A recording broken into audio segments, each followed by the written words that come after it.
Dr. Timothy Wengert gives this account of a new member class early in his pastoral ministry before he became a seminary professor. Ed and Mary Jo had 4 feisty kids, that much was certain. When they moved to town, she, a lifelong Lutheran, and her children joined the congregation immediately. Within a few months, Ed, who had grown up in the Roman Catholic Church, decided to join as well by taking adult instruction. The class always started with justification by grace through faith, and Ed, a big man who worked for the railroad, caught on immediately. "So it's all a matter of God's grace," he began. "Yes, Ed," I replied, thinking to myself what a great teacher I was. "And there's nothing you have to do. You've got it, Ed," I beamed. Then he paused. "Well, just don't tell the kids." When we finally get this key doctrine of Christian faith and life, when we finally realize that the gospel has to do with the unconditional grace of God, one of the first things we wonder about is our works. What happens to our motivation to do good works if they are not the way we earn or establish our relationship to God?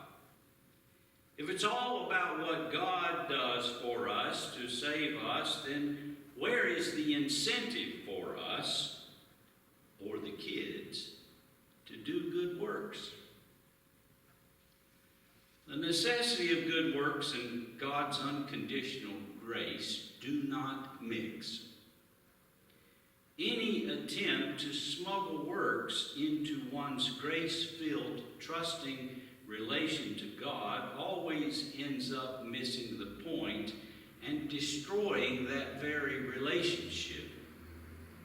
The trust and love that make up the heart of our relationship to God cannot, by definition, allow any works to define it, simply because works always force us to turn inward, wondering how well we are doing, if we measure up, or whether we are acceptable.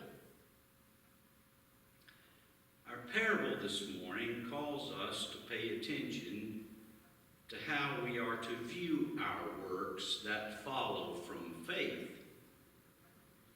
Why do we do good works? Why do we commit our time, talent, and financial resources for the mission of the church? For what reasons do we serve God and our neighbor, yes, even the near neighbors within our own households? To be blunt, in the words of the parable, we are to see ourselves as servants. After laboring in the field and then preparing dinner, we are to think of ourselves as unworthy servants who simply do what we are called to do in God's world. The reward for doing well is having done it in faith. When we hear this language initially, we resist. This is an antiquated analogy about an unfeeling master and a poor old slave who is not sufficiently acknowledged for his routine work. After all, God, we say, I work awfully hard at it, and that ought to be worth something. I should at least get a pat on the back.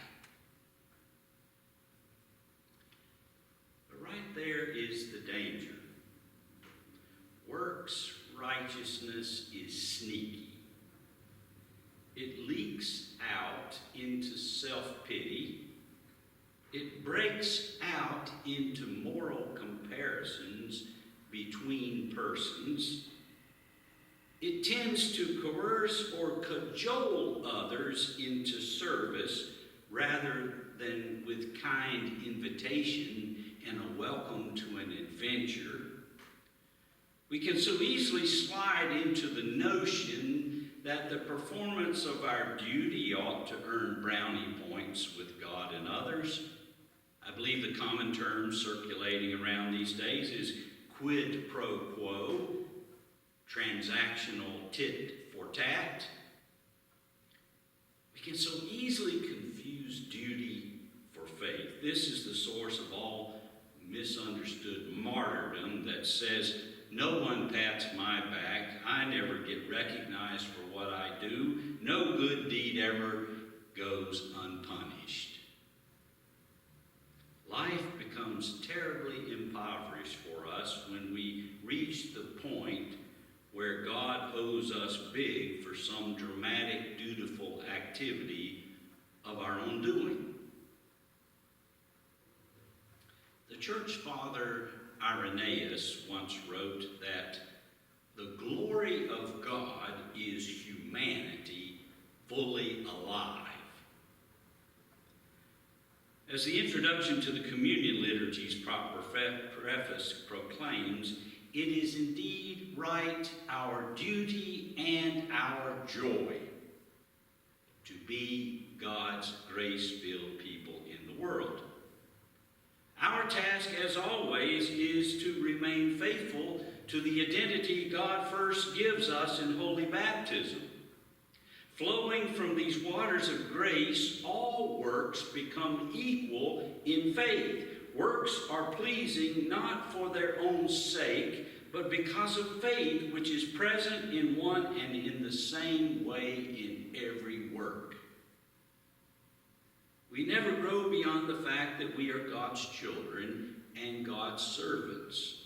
We serve no harsh master. We serve a master of love. We are to live securely in the knowledge that we are forever assured of the master's love and care.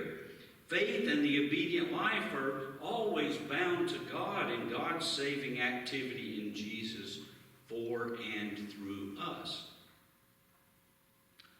All genuine service is done out of gratitude, not with the aim to earn. Only as we discover ourselves as bound to the living God, fully alive, as dutiful servants of all, do we discover ourselves as truly free people. Only as we discover that God's grace is sufficient can we be truly emancipated to perform our duties and delights without expectation of acclamation or merit. So then, how do we understand and concretely view our duties as Christ's servants? Faith, as a matter of deep trust and confidence in the freeing power of God's love for us and through us, creates a posture of joy in all the daily duties and small sacrifices. When you have fed the hungry, say, I have only done what I ought to have done. When you have taught Sunday school for 5 years, including the wacky years of experiments during a pandemic, say, I have done only what I ought to have done. When you discern over the next month or so how to grow in generosity to support the whole work of the church, say, where do I go from here with my giving? How do I give until I truly notice it? How do I wed the faith of my heart to a regular line in my checkbook? When you work all day, wash the dishes, take out the trash, and tuck the kids into bed, say, I have done just what God called me to do. Such a life in response to God's unconditional grace may not always be flashy, neat, filled with warm fuzzies, or as dramatic as rescuing people from a burning or flooded building. But such a life is worth living, full of faith toward God, full of burning love for the neighbor, and full of delight through the daily